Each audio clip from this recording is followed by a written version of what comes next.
Hare Krishna Krishna Krishna Hare Hare Hare Rama Rama Rama Hare Hare.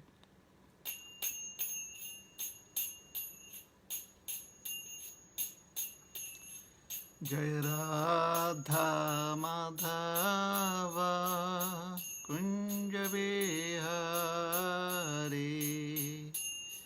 Jaya Radha Madhava Kunja Bihari Jaya Gopi Jana Vallabha Girivaradhari Jaya Gopi Jana Vallabha Girivaradhari Yashodanandana Braj Janaranjana Yashodanandana Braj Janaranjana Jamuna Tira Vanachari Yamuna Tira Vanachari Jaya Radha Madhava Kunja Bihari Jaya Radha Madhava Kunja Bihari Hare Krishna Krishna Krishna Hare Hare Hare Rama Rama Rama Hare Hare Hare Krishna Krishna Krishna Hare Hare Hare Rama Rama Rama Hare Hare Hare Krishna Krishna Krishna Hare Hare Hare Rama Rama Rama Hare Hare Jaya Prabhupada Prabhupada Srila Prabhupada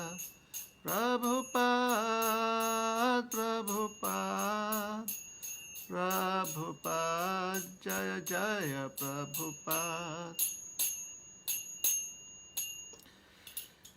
Jai Shri Harinam Sankirtan Ki Jai Srila Prabhupada Ki Jai Ananta Koti Vaishnav Bhakta Vrinda Ki Jai Grantharaj Srimad Bhagavad Gita Ki Jai Jai Nitai Gaura Premanande Hari Hari Bol Om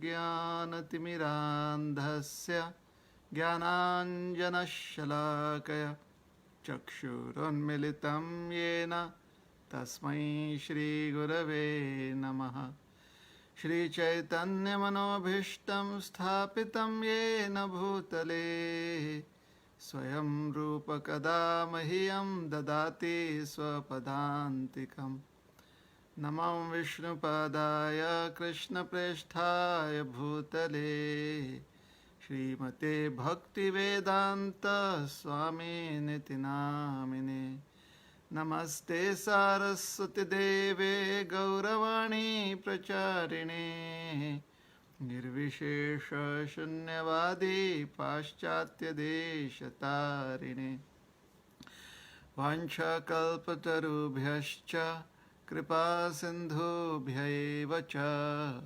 Patitanam Pavanebhyo Vaishnavebhyo Namo Namaha Jai Shri Krishna Chaitanya Prabhu Nityananda Shri Advaita Gadadhar Shrivashadi Gaura भक्तवृंद। हरे कृष्णा कृष्ण कृष्ण हरे हरे, हरे राम राम राम हरे हरे।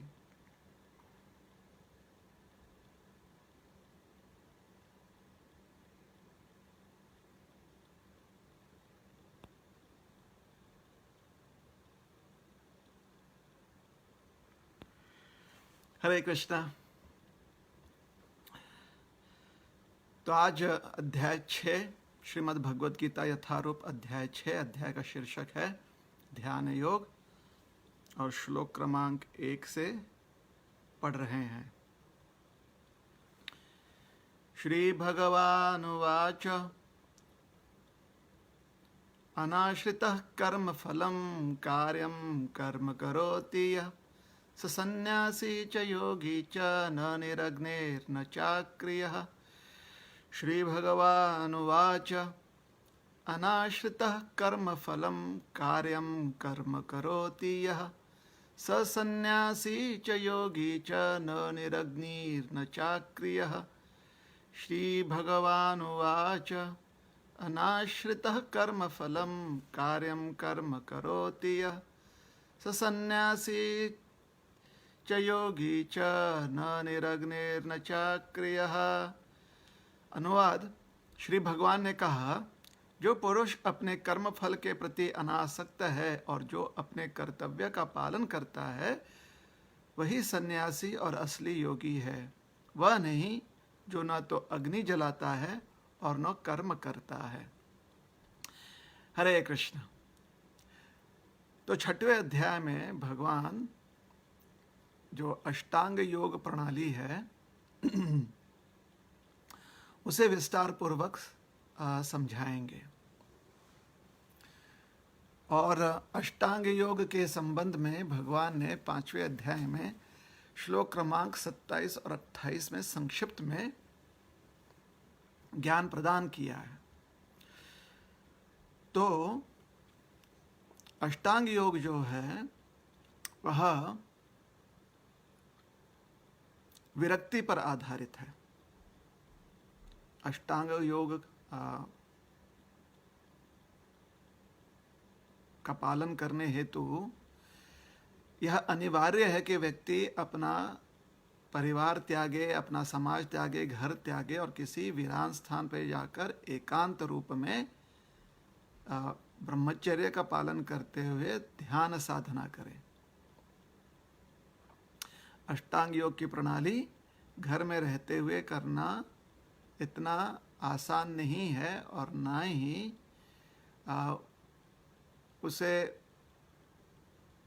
ना ही वैसी अनुमति है।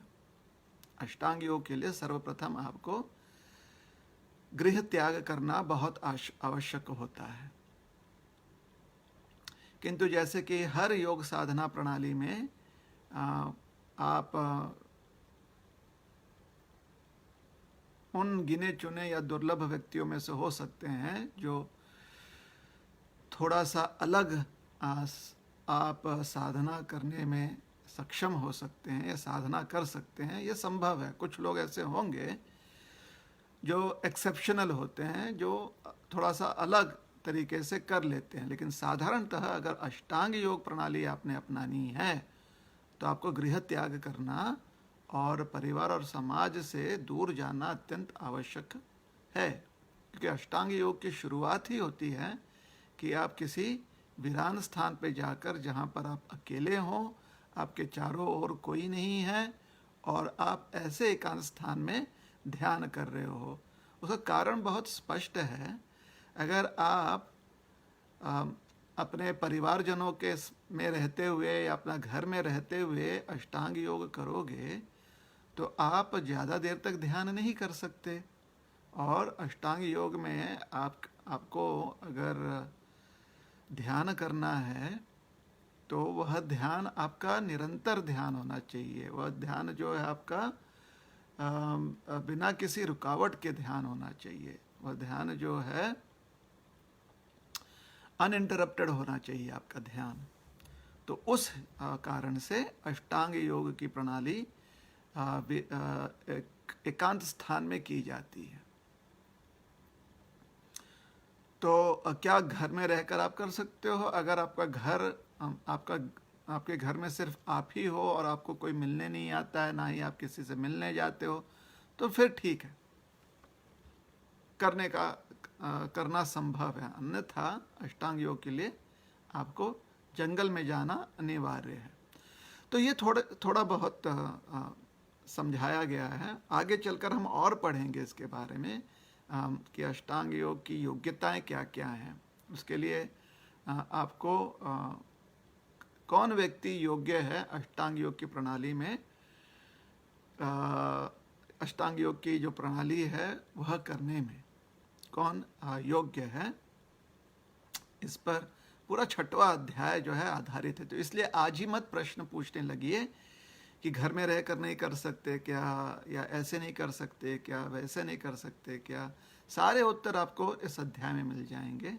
अभी के लिए, आज के लिए इतना ही कहना योग्य है कि अष्टांग योग की प्रणाली के लिए विरक्ति या वैराग्य को अपनाना बहुत आवश्यक है। तो ये दो प्रकार के जो विचार हैं, जो सामान्यतः ऐसा प्रतीत होता है कि उनमें विरोधाभास है, यही 2 प्रकार के विचार जो हैं उनके माध्यम से या उनके आधार पर आत्मसिद्धि की बात की जाती है। एक है कि कर्म करते हुए आत्मसिद्धि प्राप्त करें, और दूसरा है कि कर्म त्याग करते हुए आत्मसिद्धि प्राप्त करें। और दोनों ही मार्ग से व्यक्ति आत्मसिद्धि प्राप्त कर सकता है। कर्म करते हुए भी आत्मसिद्धि प्राप्त कर सकता है। कर्म करते हुए आत्मसिद्धि अगर प्राप्त करने का प्रयास करे तो व्यक्ति के लिए बहुत आवश्यक है कि वह अपने आप को इतना ट्रेन करे, इतना प्रशिक्षित करे कि कर्म के फलों से उसका मन जो है वह आसक्त ना हो जाए। कर्म फल जो है उसे उसके मन को पीड़ित ना करे कि कर्म का फल कैसा होगा और उस फल को कैसे हम भोगेंगे। तो यह कर्म मार्ग से सिद्धि प्राप्त करने में ध्यान देना चाहिए। और दूसरी चीज है, दूसरा जो मार्ग है या दूसरा जो विचार धारणा है,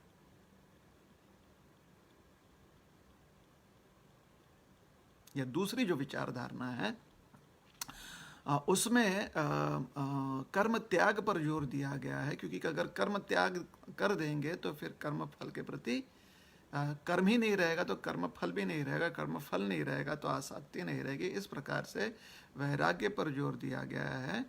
किंतु वैराग्य के मार्ग में व्यक्ति को सतर्क रहना चाहिए कि कहीं उसका ध्यान भटके नहीं। और ध्यान कैसे भटक सकता है? पूर्व संस्कारों के कारण ध्यान भटक सकता है। जब पूर्व संस्कार की वजह से व्यक्ति परेशान हो जाता है, मतलब उसकी पहली पूरी पूर्व जो आदतें हैं उसकी वजह से व्यक्ति परेशान हो जाता है, या फिर किन्हीं अन्य बाह्य कारणों की वजह से उसका ध्यान टूट जाने के बहुत सारी आशंकाएं होती हैं। और ध्यान अगर टूट गया तो कर्म त्याग का मार्ग जो है उसमें परेशानियां आ सकती हैं। तो दोनों ही मार्ग से आत्मसिद्धि प्राप्त होती है और दोनों ही मार्ग में परेशानियां आ सकती हैं। दोनों ही मार्ग में व्यक्ति विफल भी हो सकता है या कुछ समय के लिए व्यक्ति भटक सकता है। अब 5वें अध्याय में कर्म फल अनासक्ति पर जोर दिया गया, अर्थात कर्म करते हुए कर्म फल अनासक्ति के बारे में बताया गया है, जिसे कहते हैं कर्मयोग या कृष्ण भावना भावित कर्म भी कहा गया है। क्योंकि भक्ति मार्ग में भी कर्म फल त्यागने की बात आती है, जहाँ पर कर्म किया जाता है और कर्म फल समर्पित किया जाता है भगवान को। तो भक्ति मार्ग में भी यही बात आती है। इसलिए कर्म योग के साथ साथ ये भी धारणा होती है कि भक्ति योग भी जो है उसमें भी वही कर्म करते हुए कर्म फल के प्रति अनासक्त रहना, यह एक उसका अंग है।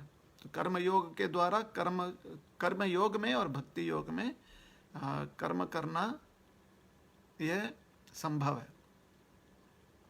और इसलिए 5वें अध्याय में कर्म फल त्याग पर विश्लेषण करते हुए भगवान ने प्रोत्साहन दिया है कर्म योगियों को। अब साथ ही साथ भगवान ने ये भी बताया है कि जो ज्ञान मार्ग पर स्थित हैं, ज्ञान मार्ग में भी वैराग्य की बात आती है। अष्टांग योग में भी कर्म फल त्याग है, ज्ञान मार्ग में भी कर्म फल त्याग है। अष्टांग योग में सिर्फ कर्म फल त्याग नहीं है, अष्टांग योग में कर्म त्याग भी है। जो आपके नित्य कर्म है उसको त्यागने की बात है। और ज्ञान योग में भी कर्म त्यागने की ओर व्यक्ति का मन आकर्षित हो सकता है। तो ज्ञान योग पर भी थोड़ा सा विश्लेषण किया गया 5वें अध्याय में, जहाँ पर कहा गया कि कर्म योग में व्यक्ति तभी सफल हो सकता है जब ज्ञान को अपनाए। तो इसलिए ज्ञान मार्ग का भी विश्लेषण थोड़ा किया गया है,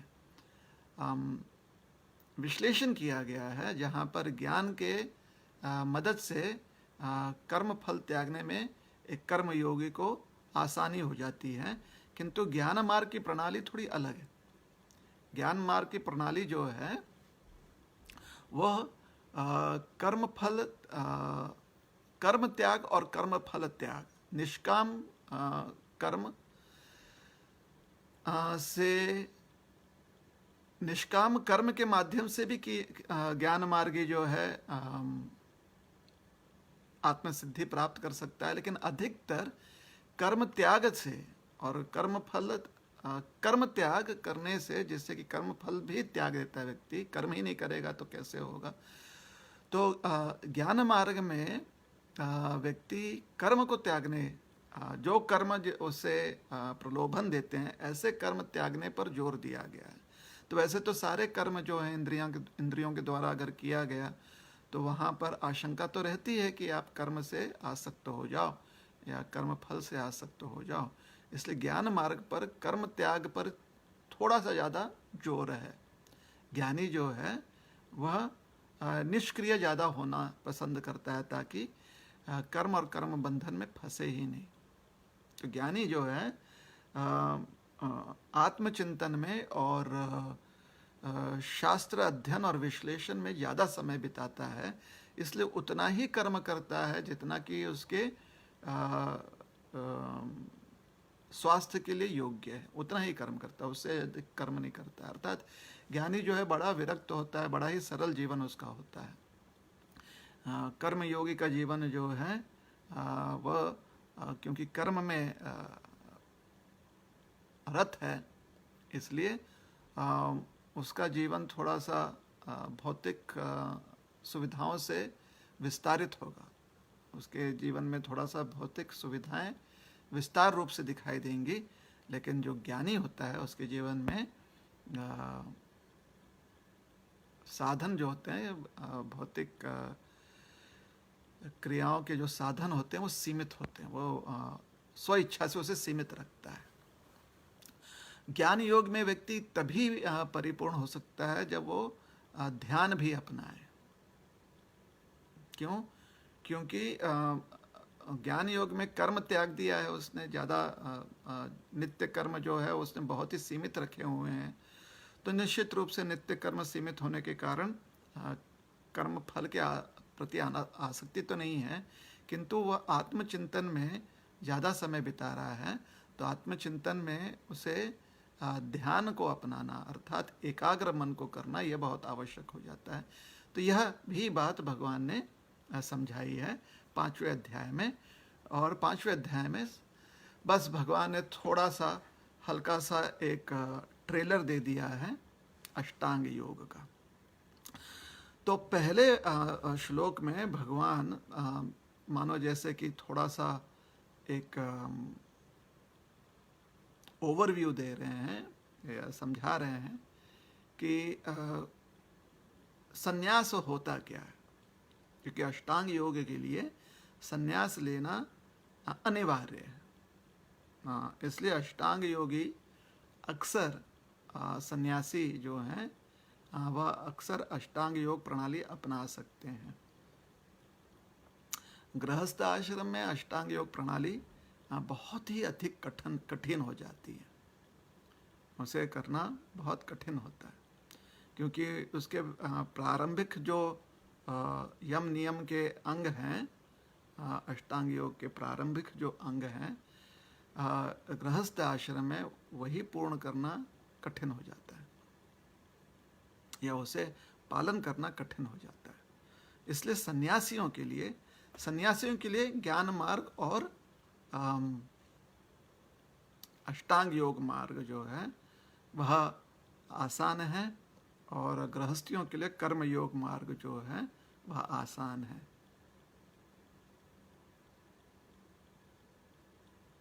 किंतु कभी कभी सन्यासी भी जो हैं वह कर्मयोग मार्ग में आप देखेंगे कि युक्त हैं बहुत किंचित मात्रा में, और कभी कभी आप देख सकते हैं कि बहुत ही किंचित मात्रा में जो कर्मयोगी है वह अष्टांग योग प्रणाली में सिद्ध है, ये भी हम देख सकते हैं। तो किंचित मात्रा में, बहुमात्रा में या बहुसंख्यक जो होते हैं सन्यासी या तो ज्ञान मार्गी होते हैं या तो अष्टांग मार्गी होते हैं, और गृहस्थी जो होते हैं वो कर्मयोग मार्गी होते हैं। भक्ति योग में कर्मयोग के मतलब कर्म का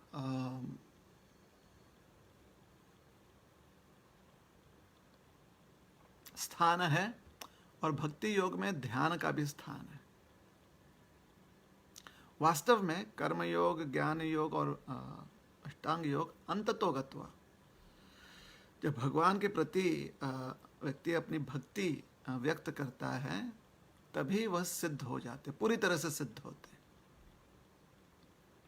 फिर भी भक्ति योग की प्रणाली शुरुआत से ही कर्म और ध्यान दोनों के उसमें हमें गुण लक्षण दिखाई देते हैं। भक्ति योग में कर्म, ज्ञान और ध्यान के गुण लक्षण दिखाई देते हैं। कैसे? तो कर्म व्यक्ति करता है अर्थात भगवान की सेवा करता है। ज्ञान कैसे है? क्योंकि वो जानता है कि भगवान के साथ उसका एक नित्य संबंध है, और उस नित्य संबंध को बहुत ही विस्तार पूर्वक जानने का प्रयास करता है। संबंध, अभिधेय और प्रयोजन इस माध्यम से या नवधा भक्ति के माध्यम से ये सब ज्ञान हो गया। और ध्यान, जब वह नाम स्मरण करता है या एकांत भजन करता है या एकाग्र मन से भगवान की सेवा करता है, जैसे बहुत सारे उदाहरण हैं संत महात्माओं के, या तो वो नाम स्मरण करते हैं या फिर कोई कर्म में लगे हुए हैं, तो उसमें इतने ध्यान मग्न हो जाते हैं कि उन्हें पता ही नहीं चलता है, कोई सूद बूद नहीं रह जाती है बाह्य कर्म का।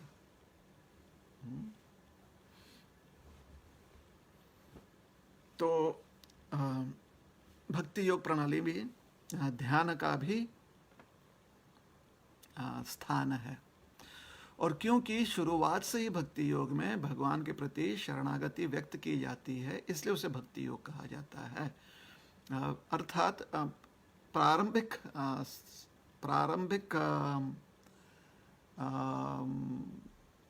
समय से ही भक्ति योग में भगवान के अस्तित्व को स्वीकारा जाता है। कर्म योग में भगवान के अस्तित्व को सिर्फ फल प्रदाता के रूप में स्वीकारा जाता है, या अधिक जो समझ है कर्म योग में वो ये होता है कि भगवान फल प्रदाता है। ज्ञान योग में भगवान सर्वव्यापी हैं और पूरी तरह से शुद्ध आत्मा हैं, जिनका भौतिक संसार से संबंध ज़्यादा नहीं है, मतलब प्रत्यक्ष संबंध नहीं है। भौतिक का संसार मात्र उनकी शक्ति के रूप में कार्य करती है। यह ज्ञान योग में इस पर जोर है। और ध्यान योग में भगवान परमात्मा के रूप में हमारे हृदय में स्थित हैं, इस लक्ष्य को प्राप्त करना जो है वह महत्वपूर्ण है। भक्ति योग में भगवान को सिर्फ फल प्रदाता नहीं, फल तो देते ही हैं भगवान, ये भी ज्ञान है, साथ ही साथ भगवान का इस संसार से प्रत्यक्ष संबंध नहीं है, ये भी ज्ञान है। साथ ही साथ भगवान इस संसार में अवतरित होकर लीला करते हैं, ये अधिक ज्ञान है। साथ ही साथ भगवान सर्वव्यापी होते हुए अगर योग्य मार्ग से, योग्य पद्धति से उनको उनकी सेवा की जाए, जिस भी स्वरूप में भगवान व्यक्त हैं उनकी वैसी सेवा की जाए तो वहाँ पर भगवान प्रकट हो जाते हैं। यह भी ज्ञान है।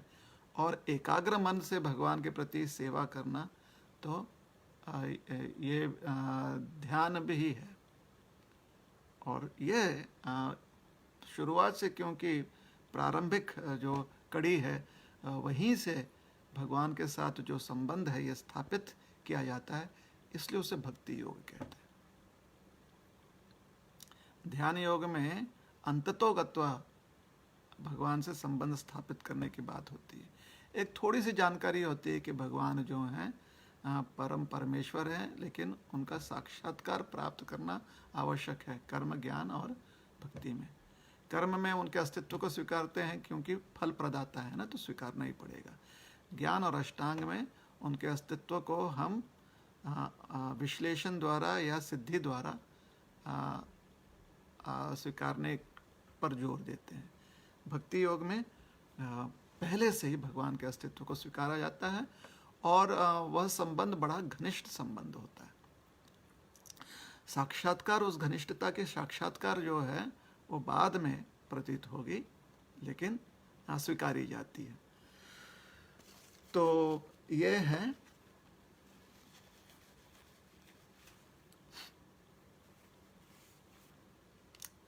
इन योगों के बारे में थोड़ी बहुत चर्चा।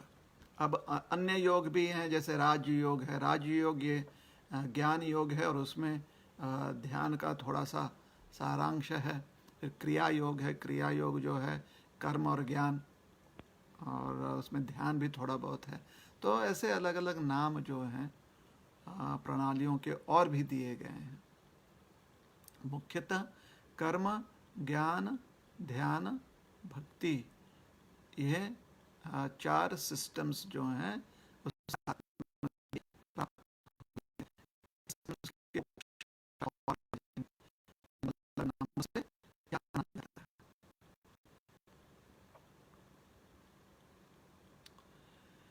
तो आज जो है भगवान समझा रहे हैं कि सन्यासी कौन है, क्योंकि अष्टांग योग के लिए सन्यास ग्रहण करना आवश्यक है।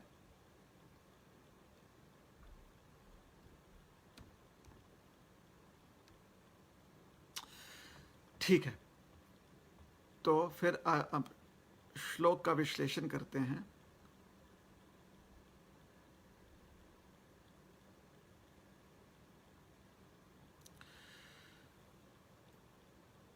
क्योंकि अष्टांग योग की प्रणाली पर अभी ध्यान देंगे हम, तो कहीं ऐसा ना सिद्ध हो जाए, कहीं ऐसा ना लगने लगे, जैसे हमने कहा अष्टांग योग का झुकाव जो है वह वैराग्य पर है। तो कहीं अध्ययन करते हुए किसी को यह ना लगे कि वास्तव में वैराग्य ही सर्वोपरि है, वैराग्य सर्वोच्च है। विशेष करके बाह्य वैराग्य, जिसको शुष्क वैराग्य भी कहा जाता है, अर्थात सारे संबंधों से वैराग्य ले लेना, या सारे और या फिर सांसारिक क्रियाओं से वैराग्य ले लेना, या संसार से ही विरक्त हो जाना। तो ऐसी धारणा ना आ जाए।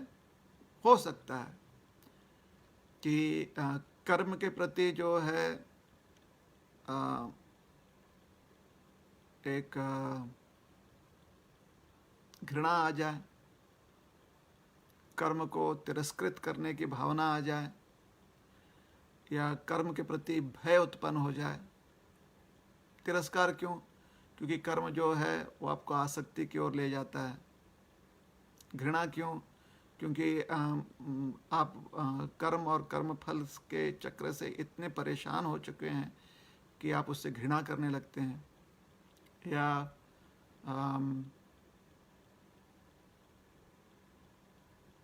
भय इसलिए उत्पन्न हो सकता है कि कहीं हम कर्म फल में या कर्म के आसक्ति में कहीं कर्म फल के आसक्ति में या कर्म आसक्ति में कहीं ना हम फंस जाएं, तो भय उत्पन्न हो सकता है। तो घृणा, तिरस्कार, भय, क्योंकि ये सब द्वंद्व के लक्षण हैं, इसलिए ऐसे द्वंद्व हमारे मन में उत्पन्न ना हो जब वैराग्य को हम सर्वोपरि मानने लगें। इसलिए भगवान इस श्लोक में सिद्धांत समझा रहे हैं कि वास्तव संन्यास क्या है। संन्यास सिर्फ वैराग्य नहीं है, कर्म फल त्यागने को भी संन्यास कहा गया है। तो इस बात को भगवान यहाँ पर समझाते हुए फिर आगे अष्टांग योग की प्रणाली का विश्लेषण करेंगे। तो कर्म अर्थात क्या? देखिए, कुछ कर्म ऐसे होते हैं जो आपको नित्य करने पड़ते हैं, नित्य कर्म जिससे कि आपका शुद्धिकरण हो। ऐसे नित्य कर्म बाह्य होते हैं और अंदरूनी होते हैं। बाह्य कर्म होते हैं आपके बाह्य इंद्रियों को या आपके जो कर्म इंद्रियां हैं उनको शुद्ध करने के लिए, और जो अंदरूनी होते हैं कर्म, जो कर्म आपके अंदरूनी शुद्धिकरण के लिए होते हैं या आपके मन के शुद्धिकरण के लिए होते हैं, वह आपके ज्ञान इंद्रियों को शुद्ध करने के लिए होते हैं। तो व्यक्ति के पास कर्म इंद्रियां होती हैं जिससे वो कर्म करता है, और कर्म करते हुए वह इंद्रियां जो हैं उनमें एक लालच आ सकती है, लोभ आ सकती है। जैसे कभी कभी व्यक्ति जो है ना, बड़ा ही अंग्रेजी में शब्द है वर्काहॉलिक, मतलब बिना कुछ काम किए उसे बड़ी परेशानी हो जाती है, तो कुछ ना कुछ उसके हाथ से उसे कुछ ना कुछ करना ही है। तो अगर कुछ संचय नहीं कर सकता है, कुछ जोड़ नहीं सकता है, कुछ जो है उत्पन्न नहीं कर सकता है, तो जो पहले से है उसको तोड़कर पुनः बनाने का प्रयास करेगा वो। इसको कहते हैं वर्काहॉलिक व्यक्ति। उसे कुछ ना कुछ करने की आवश्यकता है। तो ये जो कर्म इंद्रियों की आदत होती है, कि कर्म इंद्रियों की आदत, बस हाथ कुछ ना कुछ स्पर्श करना चाहता है, ये पैर हिलते रहते हैं, ये कर्म इंद्रियां होती हैं ना। तो कर्म इंद्रियों के कुछ आदतों की वजह से कर्म इंद्रियां दूषित हो जाती हैं। तो ऐसे कुछ नित्य कर्म होते हैं जिससे कि कर्म इंद्रियों को शुद्ध किया जाए। और दूसरा है, दूसरे कुछ कर्म होते हैं नित्य कर्म जो हमारे मन को शुद्ध करने के लिए होते हैं, या हमारे जो ज्ञान इंद्रियां हैं उनको शुद्ध करने के लिए होते हैं। ज्ञान इंद्रियां ही सूक्ष्म इंद्रियां होती हैं। वैसे हम बाह्य इंद्रियों का ही प्रयोग करते हैं, लेकिन वो बाह्य इंद्रियां जो हैं ज्ञान इंद्रिय नहीं होते। जैसे कहा जाता है कि ज्ञान इंद्रिय कैसे हैं, कान है, नाक है, लेकिन कर्ण इंद्रिय कहा गया उसको, कर्ण नहीं कहा गया, उसे कर्ण इंद्रिय कहा गया। अगर आपके कान न भी हो, मतलब ये बाहर वाला जो है ना, ये न भी हो, फिर भी आपके कर्ण इंद्रियां जो हैं कार्य कर सकती हैं, क्योंकि ध्वनि इसकी वजह से सुनाई नहीं देता। बाहर का ये जो चमड़ा है उसकी वजह से आपको ध्वनि सुनाई नहीं देती है। अंदर भी कुछ अर्जे पुर्जे होते हैं शरीर के अंदर, कान के भीतर, इन हड्डियों के अंदर होते हैं, जिसके द्वारा, और मन होता है, या यहाँ पर जो आपका जो मेंदु होता है, जो आपका ब्रेन है, जो जड़ पदार्थ है, उसके माध्यम से आप कोई ध्वनि सुनते हो। तो अगर आपका कान कट जाए, या आपके कान पूरी तरह से, ये बाहर का जो चमड़ा है पूरी तरह से बना ना हो, फिर भी आपको ध्वनि सुनाई पड़ सकती है। थोड़ी बहुत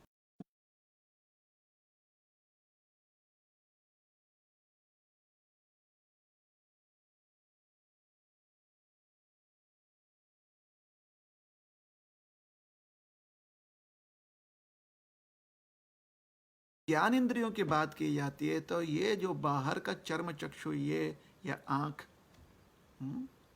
जैसे ज्ञान इंद्रियां नेत्रों द्वारा, नेत्रों द्वारा आप देखते हो, तो जिस चीज़ को आप देखते हो वह तो जड़ पदार्थ है, लेकिन उसको देखकर जो आप समझते हो, यह आपकी ज्ञान इंद्रियां कार्य करती है। तो ज्ञान इंद्रियों का संबंध मन से है। कर्म इंद्रियां जो हैं उनका संबंध क्रिया से है, क्रिया करती हैं। तो मन, उनका भी संबंध मन से, लेकिन मन जो आदेश देता है वैसे कर्म इंद्रियां काम करती हैं। कभी कभी मन ना आदेश दे, बेमन से भी कर्म इंद्रियां कार्य करेंगी, लेकिन ज्ञान इंद्रियां बेमन से कार्य नहीं करती हैं। जैसे कर्म इंद्रियां हैं, अगर आप सुप्त अवस्था में हैं फिर भी कर्म इंद्रियां हिल सकती हैं, मतलब आपके हाथ पैर हिल सकते हैं, भले ही उससे कुछ उद्देश्य प्राप्त ना हो, किंतु आपकी ज्ञान इंद्रियां जो हैं वो सुप्त हो जाती हैं। तो ज्ञान इंद्रियां जो हैं बेमन से नहीं किया जा सकता, है ना। ज्ञान इंद्रियों में मन का सक्रिय समावेश होना चाहिए। मन का जो है ना एक सक्रिय मन का उसमें इनपुट होना चाहिए मन का ज्ञान इंद्रियों के लिए। तो ज्ञान इंद्रियां भी प्रदूषित हो जाती हैं, अन्य कारणों से प्रदूषित हो जाती हैं, आज उस पर चर्चा नहीं करेंगे। मतलब जो योग्य नहीं है वैसे चीज सुनना, ठीक, हमने कहा चर्चा नहीं करेंगे, कर लेते हैं। थोड़ा सा छोटा सा उदाहरण देते हैं कि हाँ, किसी और के घर में जीवन में क्या चल रहा है उसके बारे में सुनकर अपना समय व्यर्थ गंवाना या अपने मन को जो है विचलित कर लेना, ये प्रदूषण हो गया ना, ये प्रदूषित हो गई ज्ञान इंद्रिया। जो कर्णेंद्रियां हैं वो प्रदूषित हो गई हैं। तो ऐसे दूषित ज्ञान इंद्रियों को शुद्ध करने के लिए भी कुछ नित्य कर्म दिए गए हैं। तो ये नित्य कर्म जो हैं यज्ञ के माध्यम से किए जाते हैं। यज्ञ में मंत्रोच्चारण होता है, यज्ञ में शुद्ध सामग्री व्यक्ति एक साथ लेकर आता है, और यज्ञ में अग्नि प्रज्वलित की जाती है, और अग्नि सब कुछ, अग्नि अधिकतर हर वस्तु को और हर क्षेत्र को शुद्ध कर देती है। अग्नि का स्वभाव है कि जो गंदगी है, मैल है, उसको भस्म कर देना और उस स्थान को शुद्ध कर देना। सोचिए, धान कट चुका है खेत में, और कटने के बाद बस छोटे छोटे उसके जो फसल थे ना, फसल का जड़ सहित छोटे छोटे अभी क्या कहेंगे उसे, उसके भाग अभी भी खेत में है। तो किसान क्या करता है, आग लगा देता है, उसे खेत में आग लगा देता है। साथ ही साथ घास भी होते हैं जो कि खरपत हैं। तो आग लगाने से क्या होता है, वो पूरी तरह से भस्म होता है, जड़ सहित भस्म हो जाता है। जब पूरे खेत में आग लग जाती है ना, तो माटी भी गर्म हो जाती है। तो गर्म तप्त माटी में जड़ भी जो है वो भी भस्म हो जाते हैं। अब यह भस्म होकर खेती को शुद्ध करते हैं। कैसे? खत के रूप में खत दे देते हैं वो खेती को। तो खेती को खत प्राप्त हो जाती है। और साथ ही साथ जो भी रसायन में कम ज़्यादा हुआ होता है, मतलब जो भी जमीन के रसायन तत्व में कम ज़्यादा हो गया है फसल के दौरान, फसल जब उपज हो रही है उसके दौरान, तो वह भी अग्नि जो है अपने प्रभाव से उसे भी थोड़ा बहुत जितना हो सके वो उसे समतोल, वो उसे पुनः बैलेंस करने का प्रयास करती है। अग्नि का ऐसा स्वभाव होता है। इसलिए नित्य कर्म में तो अग्निष्टोम होते हैं या यज्ञ होते हैं, वह बहुत आवश्यक माने गए हैं। आजकल कोई करता ही नहीं है ना नित्य कर्म, बहुत कम लोग करते हैं, बहुत कम ही लोग ऐसे रोज के यज्ञ कर पाते हैं। तो इसलिए कर्म इंद्रियां जो हैं बहुत ही लोगों के कर्म इंद्रियां हमेशा बहुत विचलित रहती हैं। कर्म इंद्रियां मतलब देखिए, रोज आप यज्ञ करेंगे तो आपकी त्वचा भी शुद्ध हो जाती है, क्योंकि अग्नि जो है, कीटाणु जो है अग्नि के गर्मी में ज़्यादा देर तक रह नहीं सकते। तो खुजली, खाज, और यज्ञ में अगर आपको बैठना है तो नाखून उखून भी आपके कटे रहने चाहिए। तो ये जो कर्मेंद्रियों या आपके शरीर के अलग अलग भाग हैं, उनमें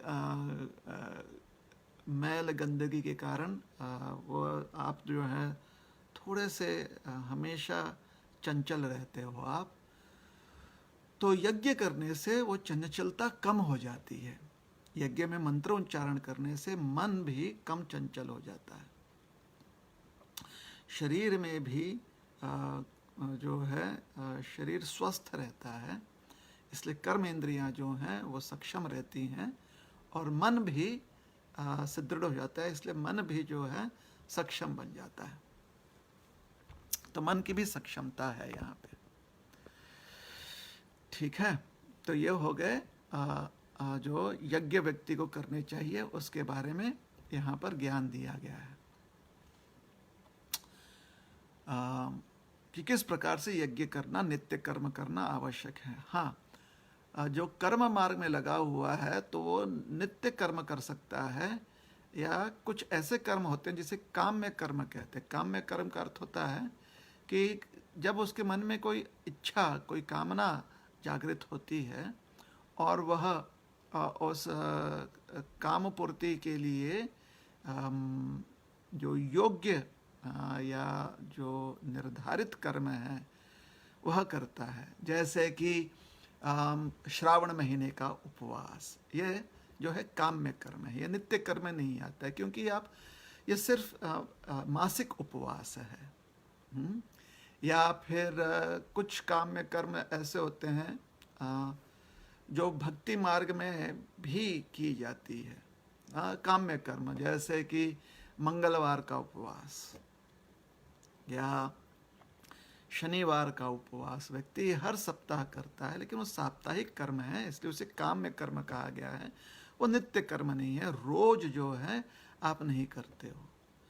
तो ऐसे काम्य कर्म जो हैं उससे भी व्यक्ति अपनी काम अभिलाषा पूर्ति करता है कि 4 सोमवार हमने व्रत किया, या 12 सोमवार व्रत किया, या इतने शनिवार व्रत किए, या इतने वर्ष हर शनिवार को व्रत किया, जो भी है ये सब काम्य कर्म है। काम्य कर्म का अर्थ होता है कि कुछ आपकी कामनाएं होती हैं, उसके पूर्ति के लिए आप कर्म करते हो, काम्य कर्म।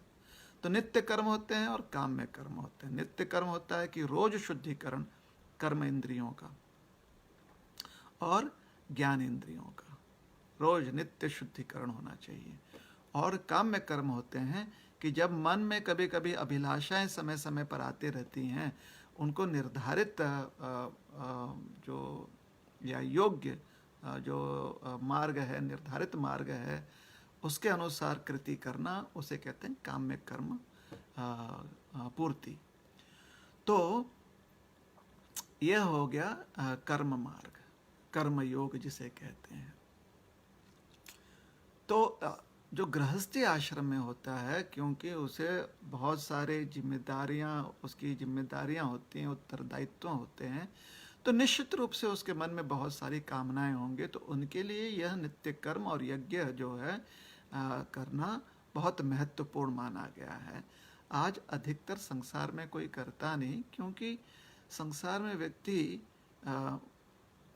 धार्मिक बस दिखना चाहता है, लेकिन धर्म के लिए जब थोड़ी बहुत तपस्या करनी पड़ती है उसके प्रति उसका आलस्य होता है। क्षमा करें अगर किसी को बुरा लग रहा है, तो ये बात सही है। पूर्व काल में लोग नित्य कर्म करते थे। एक नित्य कर्म जैसे होता है कर्म इंद्रियों को शुद्ध करने के लिए कि प्रातः कालीन उठकर स्नान करें, मध्य काल में भी स्नान करें, और संध्या में मतलब सूर्यास्त से थोड़ा सा पूर्व स्नान किया जाए।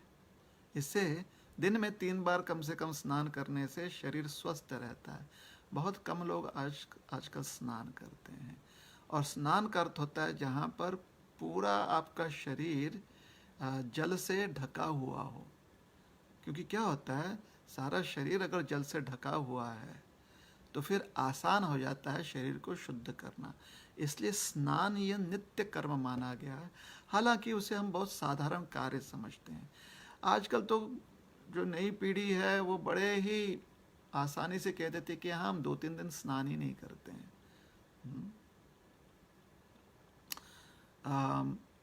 पुरुषों के लिए ज़्यादा आसान हो जाता है, इसलिए पुरुष जो हैं उनके नित्य कर्म स्त्रियों से थोड़ा अलग होता है। एक व्यवहारिक भेद यह है कि पुरुष जो हैं अक्सर छोटे केश रखते हैं और स्त्रियों के केश लंबे होते हैं। तो अगर रोज जाकर आप पूरी तरह से अपने शरीर को सर से लेकर पांव तक जल से ढकोगे 3 बार, तो फिर छोटे केश जिनके हैं उनके लिए आसान होता है और जिनके लंबे केश होते हैं उनके लिए थोड़ा कठिन होता है। इसलिए नित्य कर्म जो होते हैं, विशेष करके यज्ञ, वो अधिकतर पुरुष करते हैं। स्त्रियां भी कर सकती हैं अगर वह शुद्धिकरण के जो नित्य कर्म हैं वो अपना ले। तो खाली उदाहरण दे रहे हैं हम ऐसे कुछ नित्य कर्मों के। तो स्नान के पूर्व जो है दातुन करना बहुत आवश्यक है। क्यों? क्योंकि जब आप मंत्रोच्चारण करोगे उस समय आपकी ध्वनि जब व्यक्त होती है, ध्वनि के साथ साथ आप निश्वास, है ना, आप जो है आपके मुख से वायु आप फेंक रहे, तभी ना ध्वनि आती है। जब आप देखिए, जब आप बोलते हो तो बोलते समय आप श्वास छोड़ रहे हो, श्वास लेते हुए बोल नहीं सकते, लेकिन श्वास त्यागा जाता है बोलते समय, क्योंकि तभी जो है अंदर जो आपके यहाँ पर ध्वनि के लिए जो एपिग्लॉटिस होता है, कुछ एक यंत्र होता है गले में, उसे हिलना पड़ता है। हिलने के लिए वायु की आवश्यकता होती है, तो वायु जब भीतर से फेंकी जाती है तब वह हिलता है।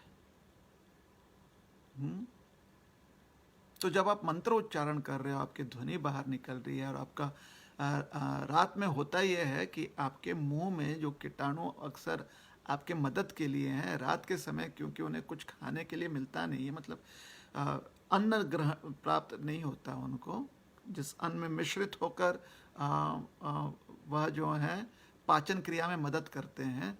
तो करते क्या है, वहाँ पर जो अंतरिक्ष है, जो खम है और जो वायु है, उस पर उनका प्रभाव पड़ता है और वो वायु प्रदूषित हो जाता है मुंह का।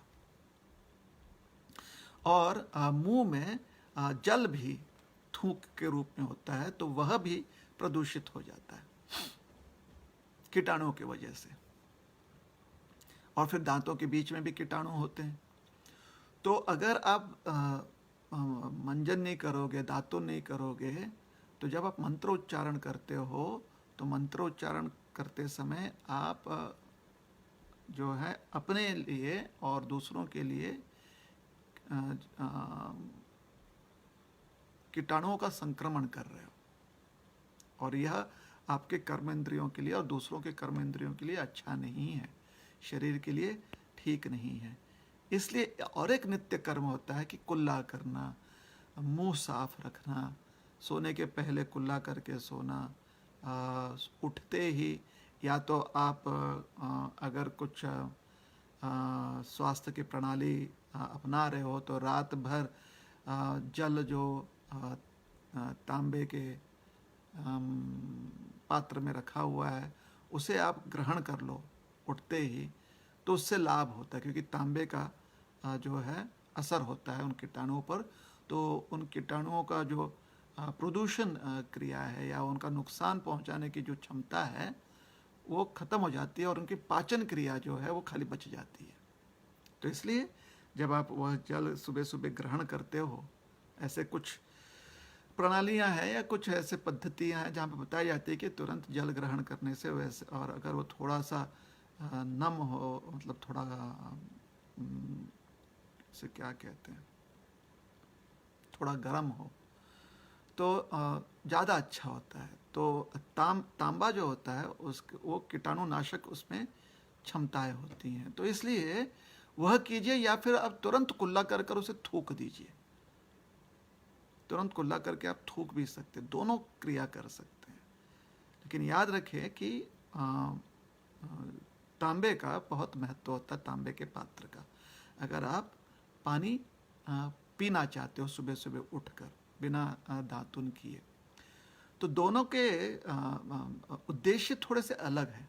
कुल्ला कर कर बाहर थूक देना या उठते ही पहले दातुन कर लेना और फिर थूकना बाहर, उसका उद्देश्य ये होता है और जो कीटाणुओं के नाशक क्षमताएं हैं या आपको रोग ग्रस्त करने की क्षमताएं हैं, वो थूकने से बाहर चले जाते हैं, तो आपका मुंह जो है स्वच्छ हो जाता है। फिर आप मंत्र उच्चारण कीजिए, या जल ग्रहण करने से तांबे का जो कीटाणुनाशक क्षमता होती है, उससे जो रोग उत्पन्न करने के कीटाणुओं की क्षमता होती है वो कम हो जाती है, और मुंह में जो कीटाणु आपके पाचन क्रिया में मदद करते हैं, तो सिर्फ उनके पाचन क्रिया की शक्ति रह जाती है और उससे आपको लाभ मिलता है। तो यह नित्य कर्म है, ठीक है ना। तो यह हो गए कर्म इंद्रियों के लिए। लेकिन ज्ञान इंद्रियों के लिए जो नित्य कर्म है वह है मंत्रोच्चारण, वह है यज्ञ में आहुति देना, अर्थात यज्ञ में घी डालना, और जो यज्ञ में कोई साधारण लकड़ी जो है वह नहीं प्रयोग कर सकते। विशेष जो यज्ञ के लिए योग्य होते हैं लकड़ियाँ, उनका ही प्रयोग किया जा सकता है, क्योंकि उससे वातावरण शुद्ध होता है। उन लकड़ियों में वैसी क्षमता होती है कि वातावरण शुद्ध हो जाए, और जब वातावरण शुद्ध होता है तो आपकी ज्ञान इंद्रियां और सक्षम हो जाती हैं। तो ये मोटा मोटी नित्य कर्म के बारे में थोड़ा बहुत समझाने का प्रयास किया हमने। तो गृहस्थ आश्रम में यह नित्य कर्म बहुत आवश्यक होता है। साथ ही साथ जो काम में कर्म होते हैं, जैसे कि साप्ताहिक उपवास या मासिक उपवास, और भक्ति योग में विशेष करके दोनों ही, कर्म योग में, भक्ति योग में एकादशी व्रत का उपवास, पाक्षिक उपवास जिसे कहते हैं, या फिर विशेष तिथियों पर उपवास। जैसे पूर्व काल में सिर्फ एकादशी व्रत ही लोग नहीं करते थे, लेकिन पाक्षिक व्रत के रूप में पौर्णिमा और अमावस्या का भी व्रत किया जाता था। पुराने लोग अभी भी करते हैं। साथ ही साथ तिथियों के, जैसे जन्माष्टमी के दिन उपवास करना, नवमी के दिन उपवास करना, नवरात्र का उपवास करना, ये सब जो हैं कुछ समय भर के लिए ये क्रिया किए जाते हैं, कुछ उद्देश्य के साथ।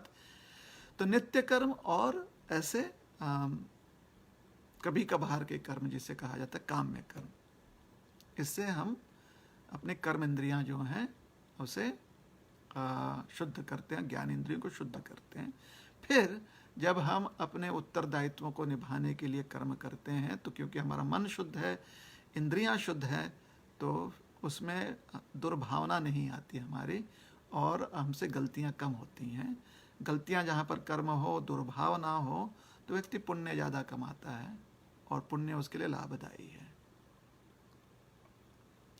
तो यह विचार है नित्य कर्म करते हुए कैसे अपना जीवन जगना चाहिए। अब दूसरी तरफ है यह विचार कि आप अपने आप को सुरक्षित रख सकते हो, लेकिन आप अपने आप को पूरी तरह से वासनाओं से मुक्त तभी कर पाओगे, या ज़्यादा करके मन में लालच उत्पन्न ना हो, लोभ उत्पन्न ना हो, वह तभी संभव कर पाओगे अगर आप कर्म त्याग कर दो और कर्म फल त्याग कर दो। तो उसके लिए संन्यास मार्ग दिया गया है। सन्यासी के लिए नित्य कर्म करने की आवश्यकता नहीं होती। यहाँ तक कि सन्यासी के लिए नियम होता है कि उसने किसी प्रकार से अग्नि प्रज्वलित ही नहीं करनी चाहिए। इसकी वजह से सन्यासी सिर्फ कंदमूल और जल और फल पर जीवित रहता है। सन्यासी का जीवन वैसे होता है, कंदमूल, जल, फल या जो भी उसे भिक्षा में प्राप्त हो जाए उस पर ही वह निर्भर रहता है। सन्यासी के लिए नित्य कर्म और यज्ञ करने की आवश्यकता नहीं होती। उल्टा कहा गया कि उसने अग्नि प्रज्वलित नहीं करनी चाहिए, क्योंकि अगर अग्नि प्रज्वलित करने के लिए वो सामग्री इकट्ठा करेगा तो फिर कर्म में उसे कर्म करनी पड़ेगी, और जहाँ पर कर्म करने की आवश्यकता होगी तो वहाँ पर दो परेशानियाँ आ सकती। एक, कर्म करते हुए कर्म के प्रति रुझान हो जाना। दो, कर्म फल के प्रति आसक्त हो जाना। तो कर्म के प्रति अगर रुझान हो जाएगा तो फिर व्यक्ति जो है अपने आप को उस स्थिति में डाल सकता है जहाँ पर वह अनुचित कर्म कर दे। तो उससे बचने के लिए जितना कम कर्म हो या पूरी तरह से कर्म त्याग ही उचित है। इसलिए सन्यासी जो है वो खाली ध्यान करता है, मतलब दिनों दिनों तक, महीनों महीनों तक ध्यान करता है। और जब तक वो ध्यान में पूरी तरह से प्रवीण ना हो जाए, पूरी तरह से ध्यान में, मतलब इतना ध्यान में मग्न हो जाए कि ध्यान मुद्रा से उठने की जरूरत नहीं है, तो तब तक के लिए सुबह शाम उसके लिए दिया गया है कि सुबह एक बार भिक्षा मांग ले और शाम को आवश्यकता पड़े तो भिक्षा मांग ले। भिक्षुक का वह जीवन अपना सकता है, बाकी समय ध्यान में बिताए। और जब ध्यान में प्रशस्त हो जाता है तो फिर वो भिक्षा मांगने के लिए भी न जाए। जैसे हमारे कथा में माधवेंद्र पुरी जी की कथा आती है कि भगवान के भजन में वो इतने मग्न रहते थे कि 2-3 दिन तक कभी कभी भोजन भी नहीं प्राप्त करते थे। तो कृष्ण ने देखा, भगवान ने कहा कि हमने आपको देखा है कि आप भिक्षा भी नहीं मांगते हैं और आप कुछ खाते नहीं हैं, इसलिए हम आपके लिए दूध लेकर आ गए हैं। तो जो सन्यासी होता है इस प्रकार से वह कर्म त्यागता है, क्योंकि वह कर्म के प्रति मन का झुकाव उसको रोकना चाहता है और कर्म फल से जो आसक्ति होती है उससे बचना चाहता है। तो फिर सन्यासी करता क्या है, उसके पास ज्ञान प्राप्त है, उस ज्ञान का जो ज्ञान उपदेश प्राप्त हैं और ध्यान प्रणाली के जो उपदेश प्राप्त हैं, उन दोनों का के मदद से या दोनों का प्रयोग करते हुए वह एक ही स्थान पर बैठकर आसन ग्रहण करते हुए ध्यान करता है। ठीक है, तो ये हो गया वैराग्य। तो भगवान यहाँ पर कहते हैं कि जो व्यक्ति कर्म करते हुए कर्म फल से अनासक्त रहे, अनाश्रित कर्म फल, मतलब कर्म फल पर आश्रित नहीं है, उसका मन सिर्फ कर्म करने में, क्योंकि वो जानता है कि कर्म ही भगवान है,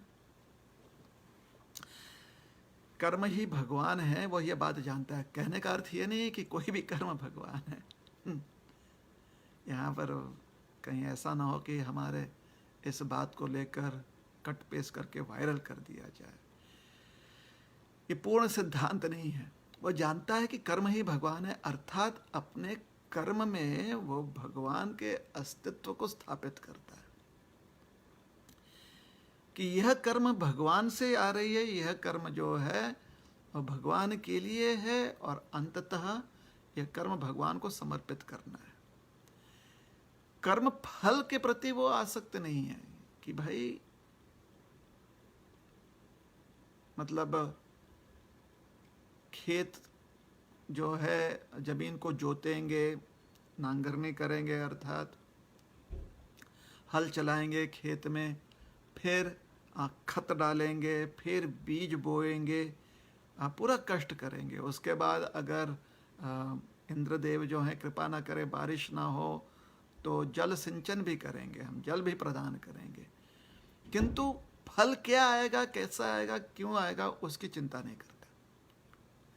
तो व्यक्ति क्या करता है, सिर्फ कर्म पर ध्यान देता है कि हल चलाना है ना, जमीन को थोड़ा सा तैयार करना है, मशागत करनी है जमीन की।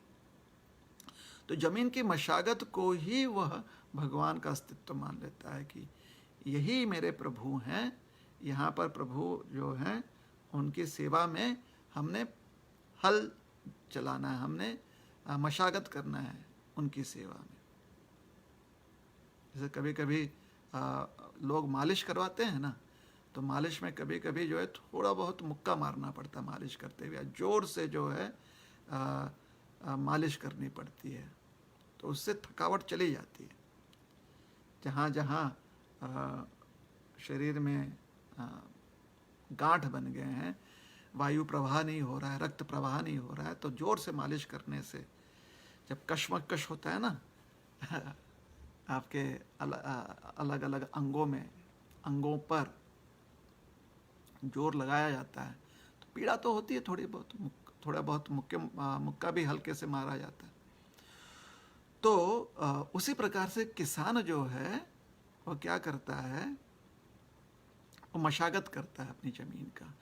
उस मशागत को ही वो भगवान के अस्तित्व के रूप में देखता है कि यही मेरे भगवान हैं और ऐसे ही मेरी सेवा है। और ये बात गलत नहीं है, क्योंकि भगवान सर्वव्यापी हैं और विराट रूप में यही भगवान का स्वरूप है। एक भगवान के विराट स्वरूप का यह हिस्सा है। किसान के लिए वही उसका सर्वस्व है। तो मन में भगवान का स्मरण करता है या फिर वही उसका पुण्य कर्म है। तो फल क्या होगा इसके बारे में विचार नहीं करता, क्योंकि कर्म करने में ही वो आनंद ले लेता है। ये बात आप समझने का प्रयास कीजिए। जैसे कभी कभी जब आप सोचिए आप बड़े हो और घर में बच्चे हैं, तो कभी कभी आप उन्हें कुछ सिखा रहे हो, उन्हें समझ में नहीं आ रही है, तो उनके जो पुस्तक क्रम है उसमें से कुछ आप उन्हें सिखाते हो और आपका मन पुनः जो है बड़ा प्रेरित हो जाता है, उत्साहित होता है, और आप बैठकर फिर अपने आप और जो है पढ़ते हो या और जो है आप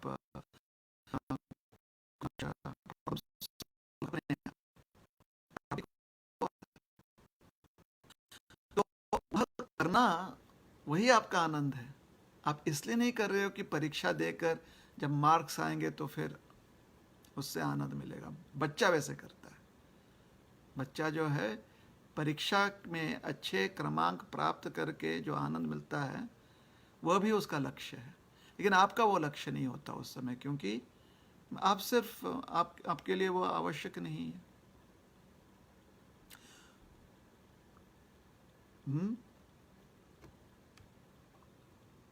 तो जब इस प्रकार से व्यक्ति कर्म करता है कि कर्म करने में उसे आनंद आ रहा है, तो फिर वो फल पर आश्रित नहीं होता है और कर्म को ही वह अपना पुण्य मान ले या कर्म को ही जो है भगवान का वहां पर अस्तित्व देखने लगे,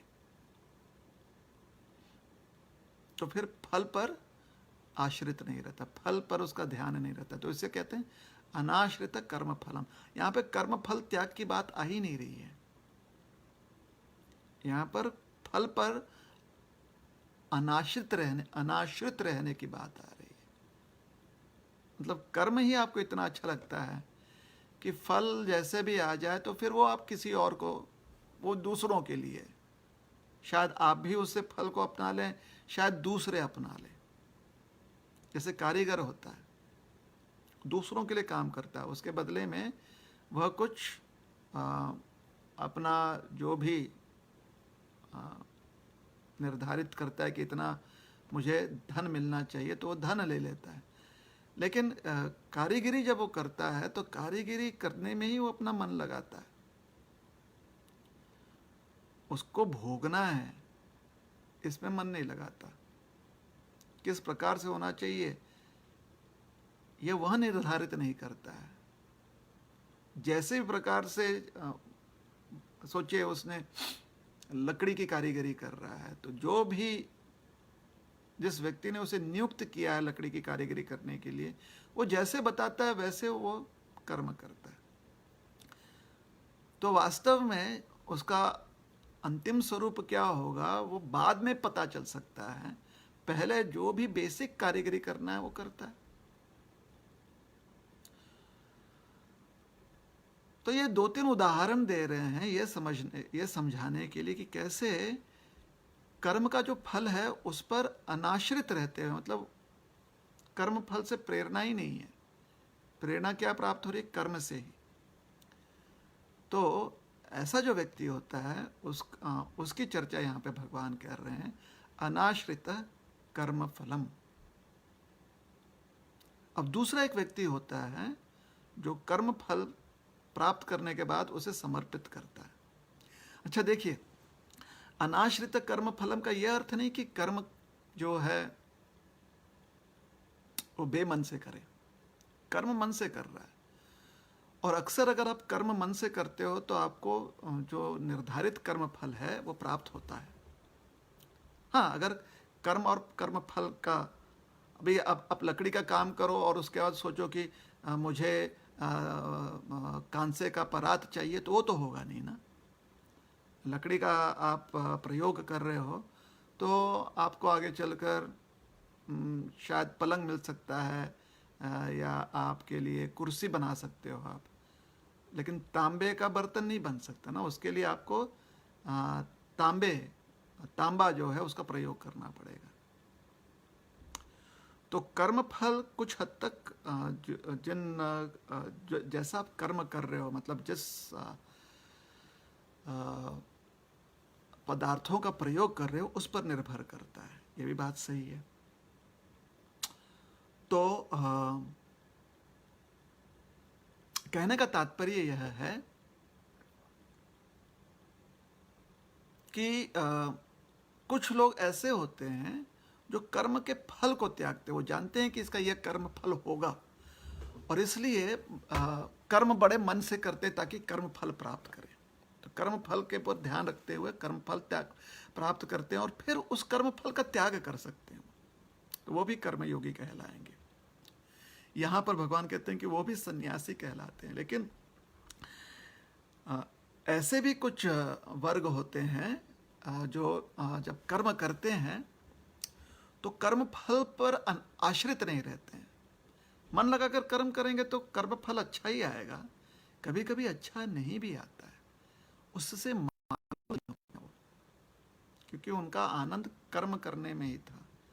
तो ऐसा व्यक्ति क्योंकि कर्म करने में आनंद ले रहा है, तो भगवान कहते हैं अनाश्रित कर्म फलम कार्यम कर्म करोति यह।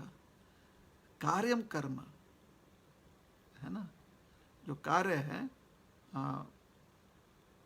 जैसे कि नित्य कार्य हैं या काम कार्य हैं, उसके बारे में अलग अलग जो कार्य शास्त्र में बताए गए हैं, जो निर्धारित कार्य होते हैं, कर्म करोति है, ऐसा वो कर्म करता है, उस प्रकार से वह क्रिया करता है। स सन्यासी स योगी च योगी च, यह व्यक्ति जो है सन्यासी है। कैसे सन्यासी है? क्योंकि सन्यास का अर्थ सिर्फ घर त्यागना और बाह्य विरक्ति अपनाना नहीं होता, साथ ही साथ सन्यास का यह भी अर्थ होता है कि आप अपने अभिकांक्ष जो आपकी महत्वाकांक्षाएं और अभिलाषाएं हैं उससे भी विरक्त हो जाओ, आसक्ति से विरक्त हो जाओ। अगर आपने बाह्य सन्यास अपना लिया और आसक्ति से विरक्त नहीं हुए तो फिर आपका सन्यास पूर्ण नहीं माना जाएगा। और वैसे ही अगर आपने बाह्य सन्यास नहीं ग्रहण किया है लेकिन मन में आपने विरक्ति ला ली है, तो आप सन्यास के जो सार है, सन्यास का जो जिसे कहते हैं कि उसका जो एसेंस है वो आपने कर लिया है, भले आपने बाह्य सन्यास न ग्रहण किया हो। तो सन्यासी च योगी च, उसे योगी भी कहा गया है। योगी का अर्थ होता है यहाँ पर अष्टांग योगी, क्योंकि अष्टांग योग के बारे में बात करने वाले ना भगवान।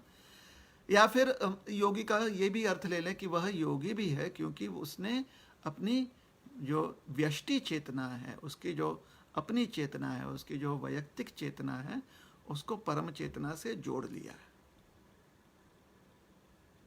ना, परम चेतना में वह लीन हो गया है। तो यह हो गया सन्यासी च योगी च, वह सन्यासी भी है, वह योगी है। न निरग्निर न चाक्रिय। अगर इस प्रकार से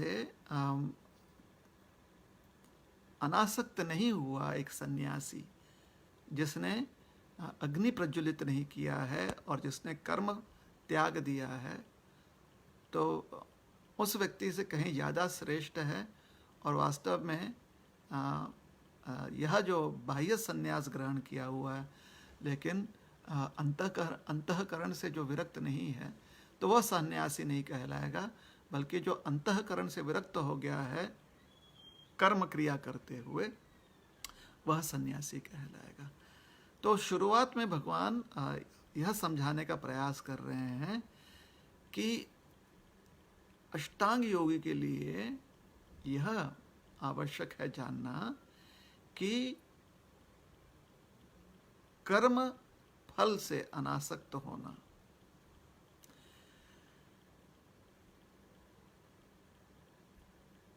कर्म से अनासक्त होने से ज्यादा महत्वपूर्ण है। कर्म से आप अनासक्त हो सकते हो, कर्म त्याग सकते हो, लेकिन कर्म त्यागते हुए कर्म फल के प्रति जो रुझान है या जो आकर्षण है वह रह जाए मन में, तो फिर संन्यास जो है बहुत कठिन हो जाता है, या अष्टांग योग बहुत कठिन हो जाता है। समय समय पर ध्यान जो है हमारा ध्यान टूटेगा और अनइंटरप्टेड ध्यान, मतलब बिना अवरोध के ध्यान जो है हम कर नहीं पाएंगे।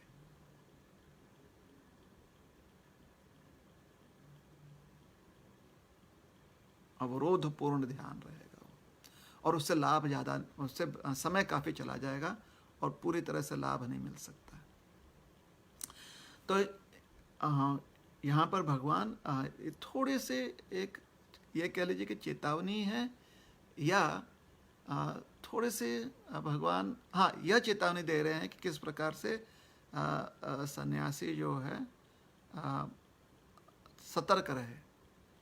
और साथ ही साथ चेतावनी यह भी है कि कहीं ऐसा न हो कि हमारा ज़्यादा झुकाव जो है विरक्ति की ओर चले जाए, जिसकी वजह से हम कर्म जो हमारे लिए आवश्यक है, क्योंकि अभी हमने संन्यास लिया नहीं है, अगर हम संन्यास आश्रम में नहीं हैं किंतु जो सीखने को मिल रहा है उसकी वजह से अगर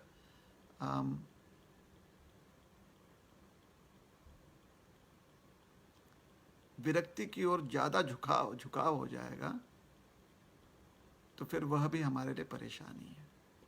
इसलिए विरक्ति की ओर ज़्यादा झुकाव ना हो, तो भगवान यहाँ पर कहते हैं, समझाते हैं कि जो कर्म करते हुए कर्म फल के प्रति आसक्त नहीं है, कर्म फल पर आश्रित नहीं है और कर्म फल समर्पित कर देगा, वह व्यक्ति भी सन्यासी है। तो हम यहाँ पर रुकेंगे, और अगर आपके मन में कोई भी प्रश्न है, कोई भी किसी प्रकार की शंका है जो आप पूछना चाहते हैं, तो कृपया करके कमेंट सेक्शन में आप लिख दें। हमें जैसे ही आपके प्रश्न प्राप्त हो जाएंगे, यथाशक्ति हम उत्तर देने का प्रयास करेंगे। हरे कृष्णा कृष्णा कृष्णा हरे हरे, हरे राम राम राम हरे हरे।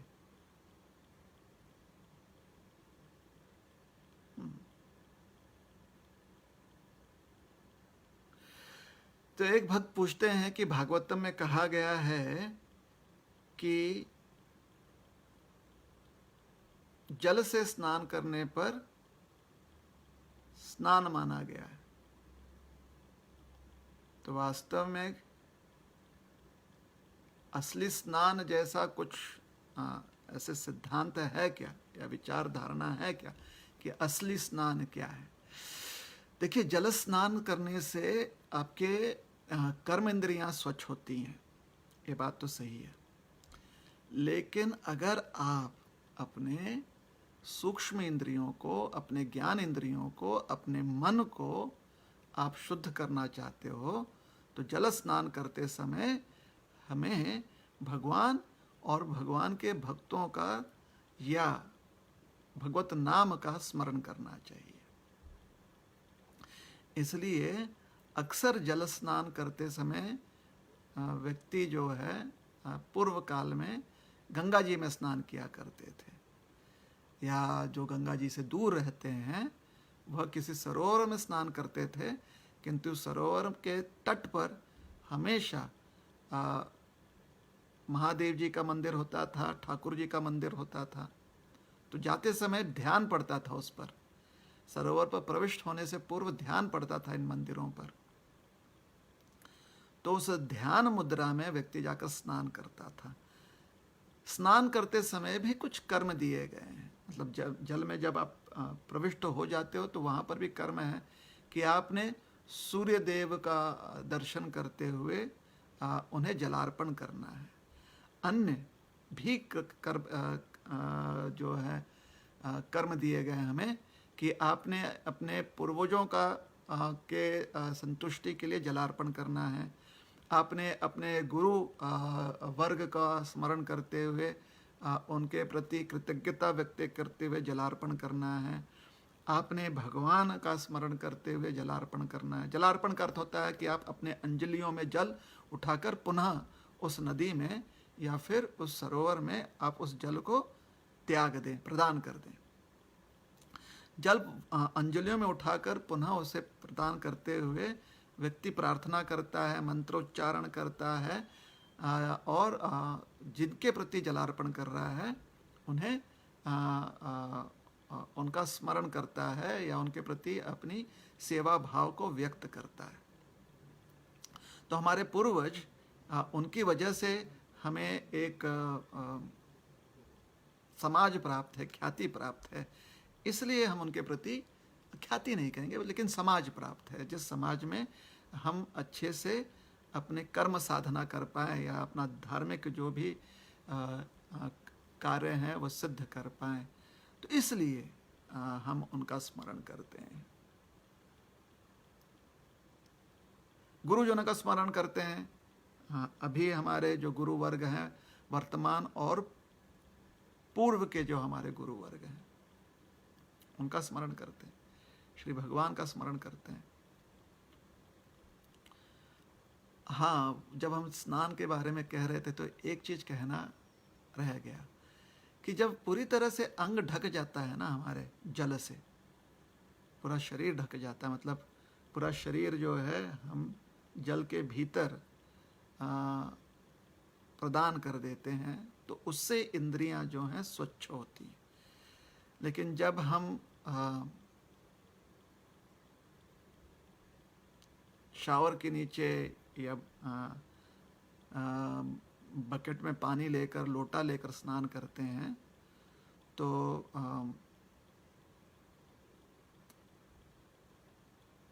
स्नान करने का लाभ तो मिलता है, किंतु वहाँ पर हमें प्रयास ज़्यादा करना पड़ता है कि अपनी इंद्रियों को हम शुद्ध करें।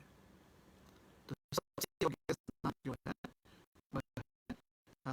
नदी में प्रविष्ट होकर स्नान करना, और क्योंकि ऐसी नदियाँ पावन होती हैं तो अपने आप जो है हमें भगवान का और भगवान के जो भक्त हैं, जो ये पावन नदियाँ हैं वो भगवान के भक्त हैं, भगवान के पार्षद हैं, तो उनका स्मरण होता है। साथ ही साथ जो भी योग्य मंत्र है उसका उच्चारण करना चाहिए, जिससे कि मन से दृढ़ रह जाए, मन जो है मन पर संस्कार पड़े। तो असली स्नान यह होता है। जब व्यक्ति बीमार होता है तो कहा जाता है कि मंत्र द्वारा स्नान कर ले, तो वहाँ पर बीमार है ना व्यक्ति, तो वैसे ही उसके कर्म इंद्रियाँ जो हैं कमज़ोर हो गई हैं, तो चिंता की बात नहीं है। ज्ञान इंद्रियाँ भी थोड़ी सी थकी हुई हैं, तो चिंता की बात नहीं है। चिंता यह है कि रोगग्रस्त व्यक्ति है, तो शरीर अगर रोगग्रस्त है तो इसका अर्थ है कि जिस शरीर से आप सेवा कर पाओगे या अपने नित्य कर्म पूर्ण कर पाओगे उसके ऊपर रोग प्रहार कर रहे हैं, तो शरीर को ठीक करना आवश्यक है। तो रोग मुक्त होने के लिए भी मंत्र स्नान आवश्यक है। औषधि के साथ साथ मंत्र स्नान भी होना चाहिए, क्योंकि रोगग्रस्त हुआ व्यक्ति मन से बहुत थका हुआ होता है, इंद्रियां भी बहुत कमज़ोर हो जाती हैं, जब व्यक्ति काफ़ी बीमार पड़ता है तब, तो उस समय ऐसे व्यवस्था होनी चाहिए। जैसे पुराने काल में ऐसे व्यक्तियों को अक्सर नीम की पत्तियाँ या गौथान या फिर एक ऐसा कमरा जहाँ पर धूप नित्य जो है जलता हो रखा जाता है। और साथ ही साथ आजकल सुविधा है कि हम मोबाइल पर कीर्तन चला सकते हैं या टेप रिकॉर्डर से कीर्तन चला सकते हैं। तो माहौल ऐसा बनाते हैं जो थोड़ा सा धार्मिक हो, ताकि व्यक्ति मन से भी अगर कमज़ोर है, मंत्र स्नान भी नहीं कर पा रहा है, तो कम से कम उसके ऊपर वह ऐसे माहौल में रहे जिससे कि कुछ तो उसका शुद्धिकरण हो रहा। तो धूप से, नीम की पत्तियाँ या गौथान में, गौशाला में जो कर्म इंद्रियाँ हैं कीटाणुओं से थोड़ी बहुत मुक्त हो जाती हैं। औषधि से जो अंदर कीटाणु, शरीर के भीतर कीटाणु संक्रमण कर रहे हैं, उससे औषधि से उन पर प्रभाव पड़ता है। और मन जो कमज़ोर हो गया है तो धूप, नीम, ये भी माना गया है कि नीम और नीम के पत्तियाँ मन को सुदृढ़ करने के लिए, नीम वृक्ष बहुत ही प्रबल माना गया है।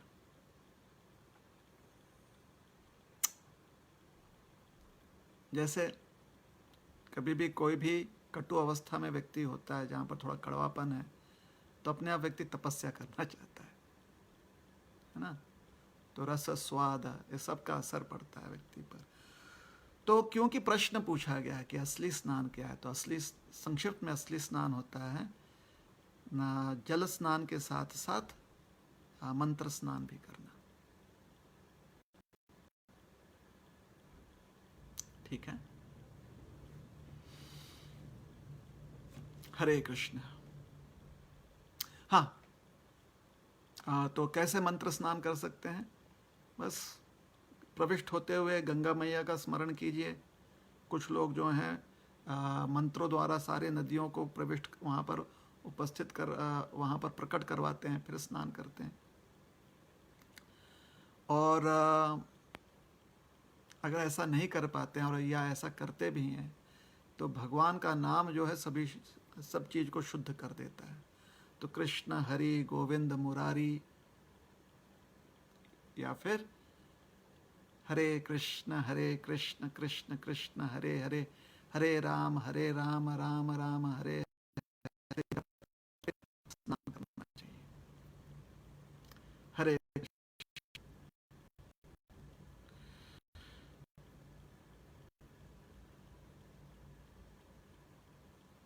ओ, फिर से शायद हमने यह हमारे शब्दकोश का गलती होती रहता है। कर्म फल त्याग या कर्म फल अनासक्ति, अगर हमने कहीं कहीं गलती से कर्म फल अनासक्ति के जगह शब्द प्रयोग किया होगा कर्म फल आसक्ति, तो क्षमा कर दीजिएगा। ये हमसे गलती हो जाती है, ध्यान देना पड़ेगा हमें। शब्द मुंह में आ जाता है कर्म फल आसक्ति, जबकि शब्द प्रयोग करना था हमें कर्म फल। जहाँ जहाँ कर्मफल आसक्ति योग्य है वहाँ पर वो शब्द का प्रयोग लीजिएगा, कर्मफल आसक्ति। और जहाँ जहाँ कर्मफल अनासक्ति होना चाहिए था और हमने गलती से कर्मफल आसक्ति कह दिया है, तो क्षमा चाहते हैं, हमसे गलती हो गई, कर्मफल अनासक्ति समझे उसे। ठीक है। अच्छा, प्रश्न ये पूछा गया है कि क्या कर्मफल अनासक्ति भी वैराग्य नहीं है? वैसे पूछा गया कर्मफल आसक्ति की भी वैराग्य है क्या? नहीं, कर्मफल आसक्ति तो वैराग्य नहीं हो सकता ना।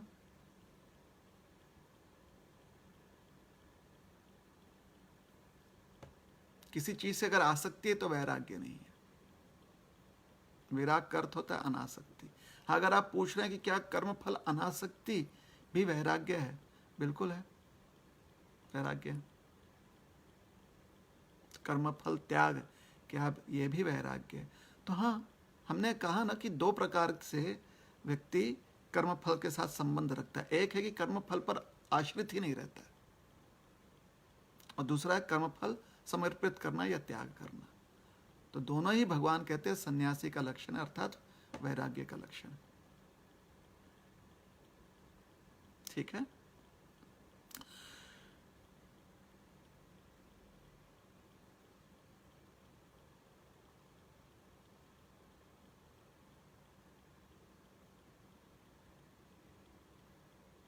एक प्रश्न है कि अगर श्रवण उपवास किया जाए कृष्ण भक्ति के लिए, तो क्या वह भी कर्म बंधन में बांधता है? अच्छा, श्रावण उपवास, श्रवण उपवास नहीं, श्रावण उपवास कहा गया है। नहीं, किसी प्रकार का भी उपवास अगर हम अपने शुद्धिकरण के लिए कर रहे हैं, जिससे कि भगवान की सेवा और अच्छे से हो सके, तो भगवान की सेवा में कोई भी उपवास, उपवास का अर्थ ही होता है भगवान के निकट जाना। उपवास का अर्थ ये नहीं होता है कि भूखे रहना। देखिए, जब हमने कहा कि कुछ लोग श्रावण उपवास करते हैं, जिसे कहा गया कि काम में कर्म, ये नित्य कर्म होते हैं, रोज अग्नि प्रज्वलित करना, यज्ञ करना, और कुछ होते काम में कर्म।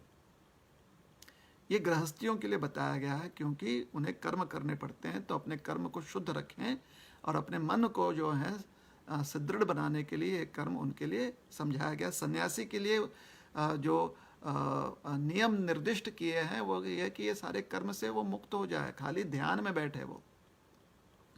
और पूरी तरह से अगर ध्यान में नहीं बैठ सकता है तो भ्रमण करते हुए जो है अनासक्त हो जाए, फिर ध्यानग्रस्त हो जाए, या फिर सुबह शाम भिक्षा मांगते हुए दिन भर ध्यान करे, जब तक कि ध्यान करने की उसकी क्षमता बढ़ नहीं जाती।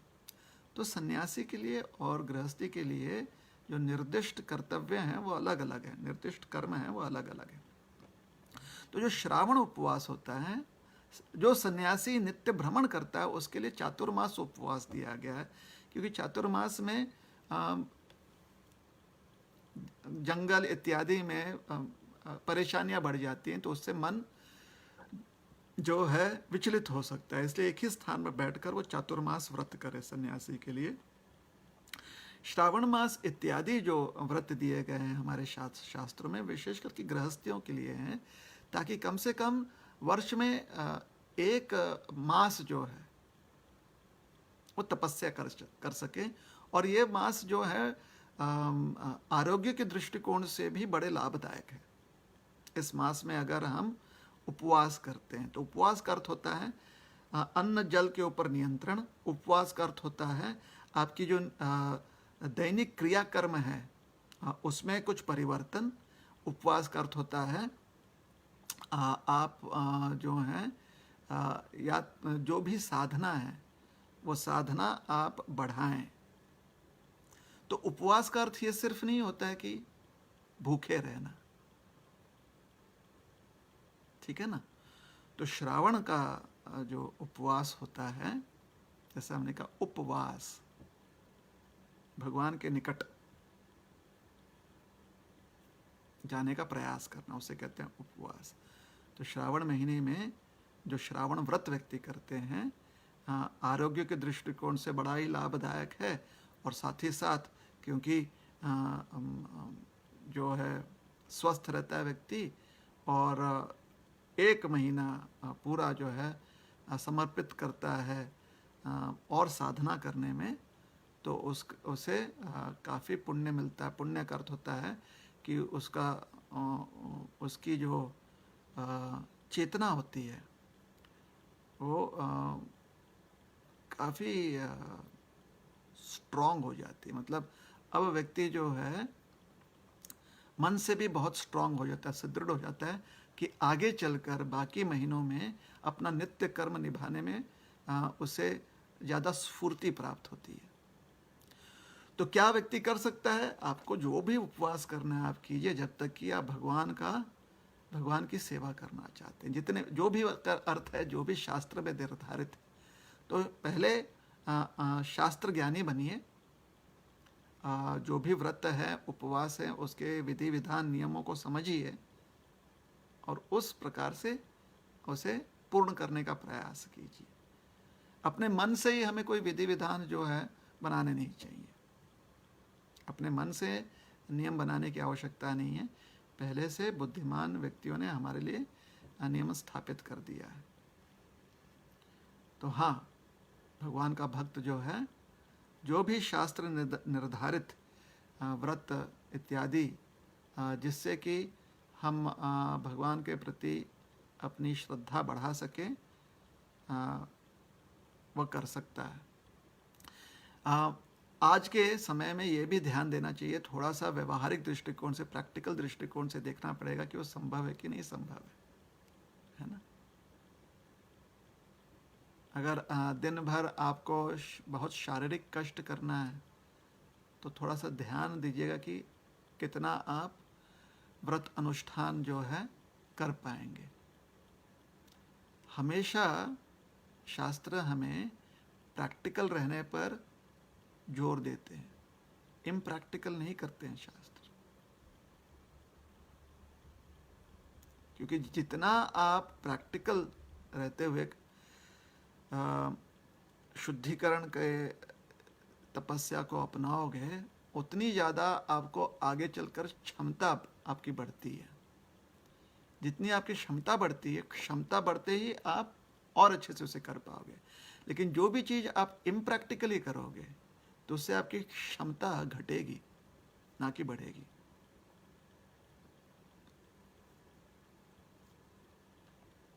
तो योग्य रूप से हमें करना चाहिए अपनी जो भी हम तपस्या या व्रत करते हैं। ठीक है, तो यही प्रश्न हम तक आए हैं। पुनः हम क्षमा चाहते हैं अगर हमने अनासक्ति जहाँ पर प्रयोग करना था, विशेष करके जब भी हम ये शब्द प्रयोग करते हैं कर्मफल अनासक्ति, तो कभी कभी कर्मफल आसक्ति कहकर हम उसे बोल देते हैं। तो जहाँ पर भी योग्य हो, कृपया करके आप वहाँ पर उस गलती को दुर्लक्षित करते हुए सही शब्द का जो है ध्यान करिएगा। हरे कृष्णा, यहाँ पर हम रुकते हैं। बहुत बहुत धन्यवाद।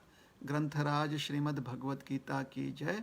श्रील प्रभुपाद की जय।